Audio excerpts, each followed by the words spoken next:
Assalamualaikum warahmatullahi wabarakatuh. Shalom, Om Swastiastu, Namo Buddhaya, Salam Kebajikan, dan salam sejahtera bagi kita semua. Perkenalkan, kita dari kelompok 3 dari mata kuliah Perdata E. Kali ini kita akan menjelaskan tentang perkawinan beda agama di Indonesia. Tapi sebelumnya, perkenalkan, nama saya Rehan Riyadi. Nama saya Farada Nur Aini. Nama saya Stephen Hosyannya. Selamat mendengarkan. Kalian tahu gak sih apa pengertian dari perkawinan itu? Menurut Undang-Undang Nomor 1 Tahun 1974, perkawinan adalah ikatan lahir batin antara seorang pria dan seorang wanita sebagai suami istri dengan tujuan membentuk keluarga yang bahagia dan kekal berdasarkan ketuhanan Yang Maha Esa. Perkawinan juga memiliki syarat sah yang tercantum dalam pasal 2 ayat 1 yang berbunyi, perkawinan adalah sah apabila dilakukan menurut hukum masing-masing agamanya. Artinya, keabsahan perkawinan ditentukan oleh hukum agama dan kepercayaan dari pasangan yang akan melakukan perkawinan.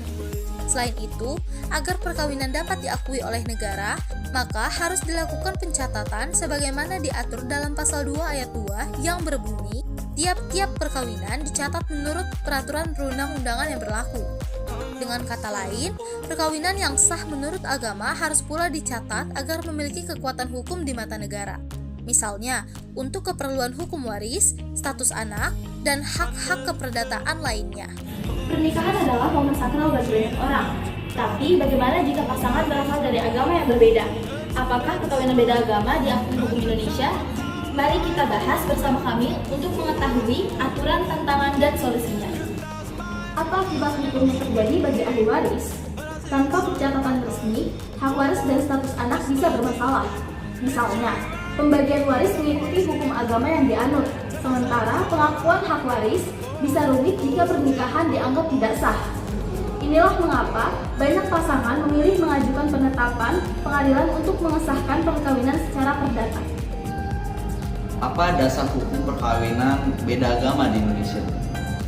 Hukum Indonesia mengatur perkawinan dalam Undang-Undang Nomor 1 Tahun 1974 dan KUA Perdata. Menurut pasal 2 dari Undang-Undang Perkawinan, pernikahan sah jika dilakukan menurut agamanya masing-masing. Ini berarti secara teknis atau lapangan tidak ada aturan yang secara eksplisit atau khusus melarang perkawinan beda agama. Tetapi juga tidak diatur secara khusus bahwa agama yang berbeda itu tidak dapat menikah. Kalau kita lihat dari sisi pandang hukum, jadi perkawinan beda agama itu tidak dilarang, tapi secara prosedur yang jelas bagaimana pasangan beda agama itu bisa menikah secara legal. Bagaimana pencatatan dalam pernikahan dapat terjadi dengan catatan sipil? Nah, di lapangan banyak pasangan beda agama menghadapi kendala. Catatan sipil biasanya meminta bukti pencatatan nikah sesuai agama. Tapi pasangan itu biasanya malah mereka itu berpindah agama atau justru menikah di luar negeri dan mendaftarkan pencatatan sipil ketika kembali ke dalam negeri. Ini menimbulkan dilema, apakah pindah agama sementara solusi yang tepat? Apakah ada risikonya? Pencatatan perkawinan di catatan sipil adalah proses administratif untuk mencatatkan perkawinan telah dilangsungkan menurut agama atau kepercayaan agar diakui secara hukum negara. Proses ini penting untuk memberikan kekuatan hukum terhadap hak dan kewajiban suami istri serta anak-anak yang lahir dari perkawinan tersebut. Penjelasan mengenai proses pencatatan perkawinan di catatan sipil adalah pasangan suami istri harus melengkapi persyaratan seperti surat keterangan perkawinan dari pemuka agama, akta kelahiran, fotokopi KTP dan KK yang dilegalisir lurah, pas foto bersama, serta dokumen lain seperti akta perceraian atau kematian jika pernah menikah sebelumnya. Pasangan mengisi formulir pelaporan pencatatan perkawinan dan menyerahkan dokumen ke kantor catatan sipil. Tugas catatan sipil melakukan verifikasi dan validasi data dan dokumen yang diserahkan.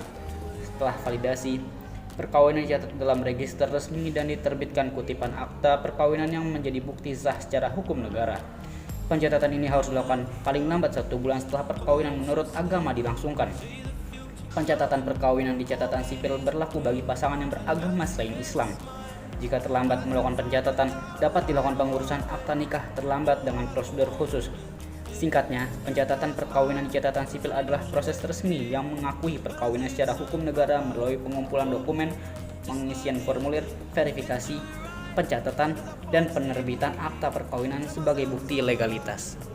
Jadi hukum tentang perkawinan beda agama ini untuk melindungi hak-hak bagi keluarga terhadap warisan bagi mereka dan juga anak-anaknya. Nah, jika ada teman atau kerabat kalian mengalami hal seperti ini, jangan sungkan untuk konsultasikan ke ahli hukum dan jangan lupa sebarkan video ini Terima kasih. Assalamualaikum warahmatullahi wabarakatuh.